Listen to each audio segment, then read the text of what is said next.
सभी परिजनों को सादर प्रणाम। आज बहुत दिन बाद मैंने एक वीडियो डाउनलोड करने की सोची है। दरअसल थोड़ा सा उमंग उत्साह का अभाव रहा और ये बात स्पष्ट रूप से मैं स्वीकार करना चाहता हूँ, क्योंकि जब भी कोई वीडियो किसी विषय पर डालते थे और अपने परिजनों में पूछते थे, आपने सुना उसमें क्या कहा था, हमने उसमें सुना उर्दे के क्या विचार थे उसमें, तो हमने नहीं देखी भाई साहब, हमने नहीं देखी, हमने नहीं सुना। तो फिर लगा ऐसा कि ठीक है, क्योंकि उनका भी दोष नहीं है। बहुत से वीडियोस हैं हमारे फ़ोनों में, 24 घंटे हर विषय कुछ ना कुछ चर्चा आती ही रहती है, तो फिर वो भी कितना देखते हैं, फिर नहीं देखते, बस देखा खोला बंद कर दिया। तब थोड़ा सा फिर लगा फिर ठीक है कि फिर ज़रूरत नहीं है हमें वीडियो बनाने की, रेडीमेड जो वीडियो हमें शांतिकुंज से कहीं से मिलते हैं हम उनको फिर भेज देते हैं। लेकिन आज हम चाहते थे किसी विशेष विषय पर हम आपसे थोड़ा सा बात कर पाएँ, 2-4 मिनट, 5 मिनट, 10 मिनट, ठीक है। लेकिन उद्देश्य यही है, यदि आप चाहते हो कि हाँ मंदिर से वीडियो रिलीज़ होते रहें तो बस ज़रूर रिस्पांस आवे, ज़रूर कमेंट आवे, ज़रूर आपकी कोई राय आवे, ज़रूर आपकी कोई सूचना आवे, तो लगे कि हाँ हमारे परिजन इसको देख रहे हैं। चलिए आज मैं थोड़ा सा विषय बात करता हूँ आप सबसे कि दरअसल सत्संग हम जब सुनते हैं, किताबें हम जब पढ़ते हैं, तो बहुत से साधु, बहुत से आचार्य, बहुत से मठाधीश जो बड़े बड़े मंचों से और एक ही बात कहते हैं कि दरअसल काम हमारा महाशत्रु है ना। क्रोध करने से बचना चाहिए हमको, है ना। लोभ वृत्ति हमारे अंदर नहीं होनी चाहिए। ये सब चीज़ें हमसे बताते हैं कि अमुक काम करना गलत है, ये काम करना गलत है, वो काम करना गलत है, अरे उससे बचिए, देखो उसने ऐसा किया, उसका परिणाम उसको भोगना पड़ा, और उसने ऐसा किया तो उसका परिणाम उसको भोगना पड़ा, तो आप बचिए उससे। तो ये बात हमें निश्चित रूप से अच्छी है और सत्संग में सुनने में भी अच्छी लगती है।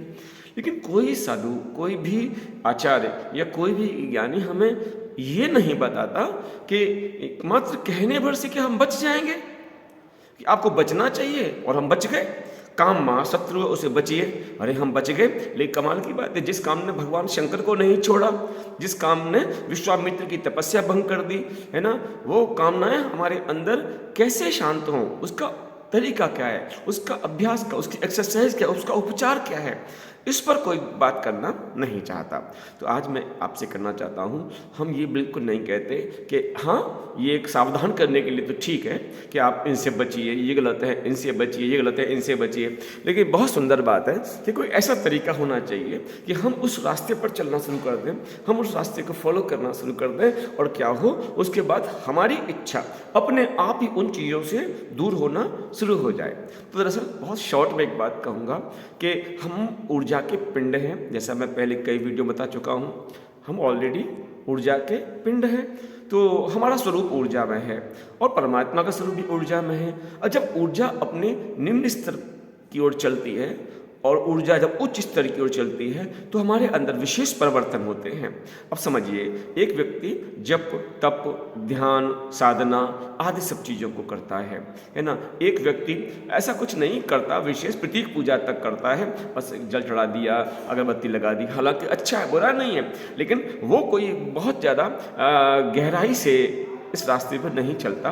तो परिणाम स्वरूप क्या होता है कि जब हम जप करते हैं तो उससे हमारे अंदर ऊर्जा का उत्पादन होता है, ठीक है। जब हम ध्यान करते हैं तो वो ऊर्जा एक जगह केंद्रित होती है, और जब केंद्रित हुई ऊर्जा को जब हम किसी कार्य के लिए भेजते हैं या उसके हम प्रयास और पुरुषार्थ करते हैं तो वो सारे कार्य, बड़े से बड़े कार्य भी और सहज होना शुरू हो जाते हैं, क्योंकि संपूर्ण ऊर्जा एक कार्य में सन्निहित हो रही है। देखा होगा आपने, कारतूस दो तरह के होते हैं, एक छर्रा होता है, एक एलजी का होता है, उसमें एक ही छर्रा होता है।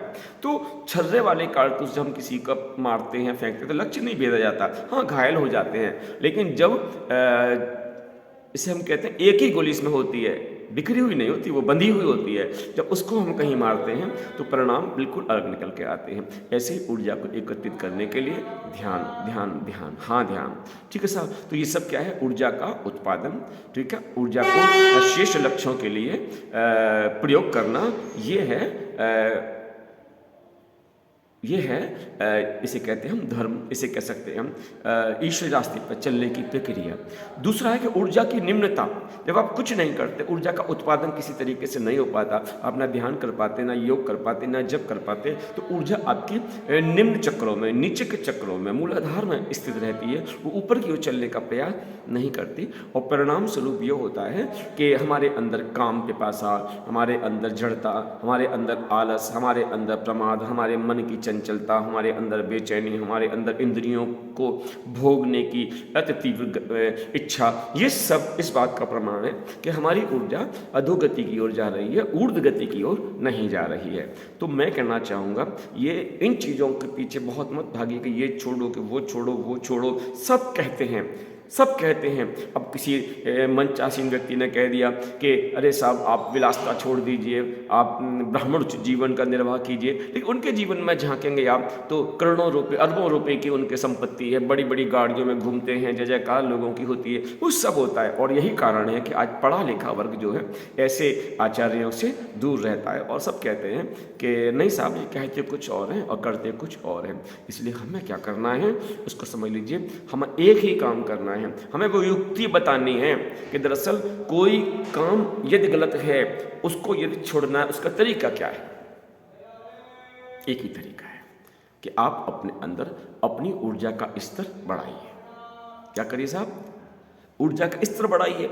और ऊर्जा के स्तर के बढ़ाने के लिए क्या करें कि नियमित आप जप करिए, नियमित आप योग कीजिए। ऐसा क्या करें, जप करें और योग करें। दरअसल इसे कहा जाता है आध्यात्मिक भाषा में उपासना। ईश्वर के सम्मुख बैठकर भगवान का ध्यान करना, योग करना और जप करना, ये है ऊर्जा का उत्पादन। अब ऊर्जा का जब उत्पन्न हो रही है, ऊर्जा का जब उत्पादन कर रहे हैं, ध्यान रखिए, शक्ति जब पैदा होती है तो रास्ते खोजती है।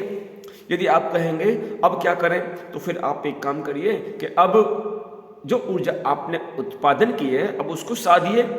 साधिए माने निम्न स्तरीय रास्तों से कहीं ऊर्जा व्यर्थ ना चली जाए, तो उसको ऊर्जा को आप ईश्वरीय कार्य में नियोजित कीजिए। क्या कीजिए, ईश्वरीय कार्य में नियोजित कीजिए। अब ऊर्जा का उत्पादन आपकी मन स्थिति में चला, ऊर्जा का नियोजन आपके अंदर चला। विश्वास रखिए, आपके अंदर व्यर्थ विचारों को अंदर आने, उनको समाना और उनके मनन करने का आपको समय नहीं मिला, तो क्या हो गया कि विषयों की ओर, इंद्रिय विषयों में, दूषित विषयों में रमण करने का मन को समय मिला ही नहीं।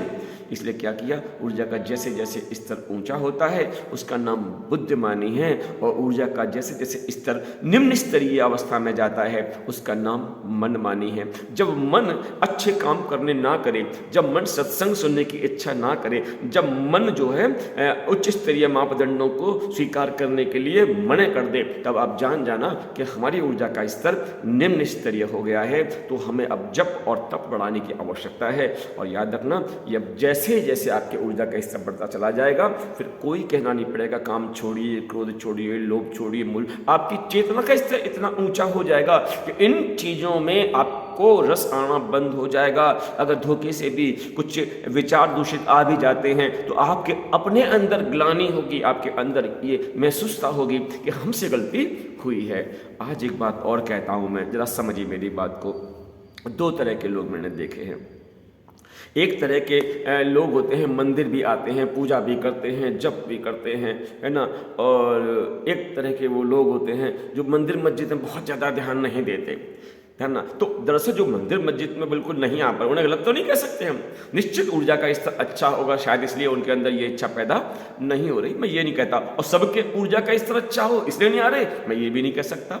तो मूल बात क्या है, हमें जो कहना चाहते हैं हम कि आपकी ऊर्जा का स्तर अच्छा होगा तो पहला काम होगा कि आपके अंदर किसी के प्रति द्वेष का भाव नहीं आएगा, आपके अंदर किसी के प्रति शिकायत नहीं उठेंगी। याद रखना, सारी गड़बड़ क्या हो रही है कि हम रेगुलर प्रतीक पूजा में तो अटके हुए हैं, लेकिन उस पूजा का प्रभाव हमारी मानसिक स्तर पर, भावनात्मक स्तर पर क्या होना चाहिए, वो क्या है, इसका किसी के पास मापदंड नहीं है।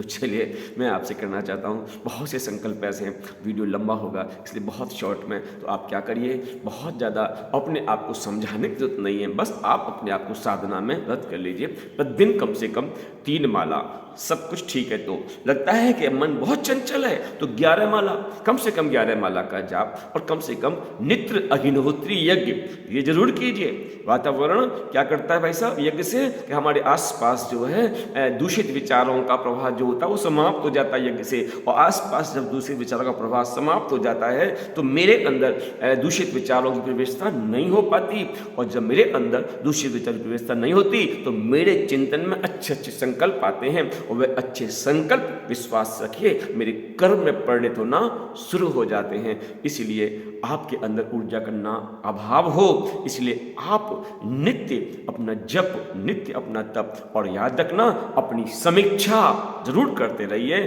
कल्पना कीजिए, एक बार जरूर कहिए, तुझसे कुछ ऐसा हो जाए जो अच्छा नहीं है तो देख, पूछ अपने आप से, क्या गुरुजी की नाक कटी कि नहीं कटी, बता। तुझसे कुछ ऐसा हो जाए जो प्रायश्चित तेरे अंदर हो, तो ध्यान रखना, गंदगी जब मानसिक स्तर पर आ जाती है, भावनात्मक स्तर आ जाती है, याद रखना, तो वो तेरे व्यवहार में इतना परिवर्तन करेगी कि और लोगों को तुझसे शिकायत होना शुरू हो जाएगी। तो एक ही काम करना है, क्या करना है, हमें अपनी मलिनताओं को गायत्री मंत्र जाप से, अपने योग से क्या करना है, अपनों उसको धोते रहिए। गायत्री मंत्र साबुन की तरह से सबसे सुंदर दुनिया का साबुन क्या है, कपड़ा धोने नहीं, जो अंतःकरण धोने के लिए काम आता है, उसका नाम गायत्री मंत्र है, और बार बार रगड़ना पड़ता है साबुन से, तब जाके कपड़ा साफ होता है। ऐसे गायत्री मंत्र का घर्षण आपके अंतःकरण को निर्मल कर देगा, फिर आपको कहने की जरूरत नहीं पड़ेगी कि काम छोड़ो, क्रोध छोड़ो, लोभ छोड़ो, मोह छोड़ो। याद रखना, तो याद रखिएगा, केवल जाप केवल जीव तक सीमित अवश्य ना हो, जाप के साथ साथ आप ध्यान जरूर कीजिए, क्योंकि आपका जो स्वरूप ऊर्जा में है, और सूर्य का ध्यान आपके उस स्वरूप को और प्रखर करता है, और जैसे जैसे प्रखरता आती जाएगी वैसे वैसे आपकी मनस्थिति, आपकी परिस्थितियां बहुत सुंदर होती चली जाएंगी। और एक काम बस, ऊर्जा का उत्पादन और ईश्वरीय कार्य में ऊर्जा का नियोजन है जी। क्या, पहला ऊर्जा का उत्पादन, दूसरा ईश्वरीय कार्य में नियोजन, ये बहुत जरूरी है। इनमें एक भी काम कम हुआ, ऊर्जा बहुत उत्पादित कर ले, नियोजित नहीं कर पा रहे, खर्च नहीं कर पा रहे, तो ऊर्जा गलत रास्ते से निकलना शुरू कर देगी। इसलिए ये काम आप अवश्य कीजिए। बहुत काम, क्रोध, लोभ, इस पर बहुत कम ध्यान देकर ध्यान इस पर दीजिए कि हमारी ऊर्जा का स्तर ऊंचा हो और हम उसे श्रेष्ठ कार्यों में नियोजित करते रहें। और अपने अंतःकरण में किसी पर द्वेष और शिकवे, शिकायत, ईर्ष्या पैदा होती है तो आप उस जगह प्रश्न चिन्ह लगाइए और देखिए, समीक्षा कीजिए, कुछ तो कमी रह गई जब गंदगी कहीं ना कहीं मुझे अंदर दिखाई दे रही है। ओम शांति। धन्यवाद।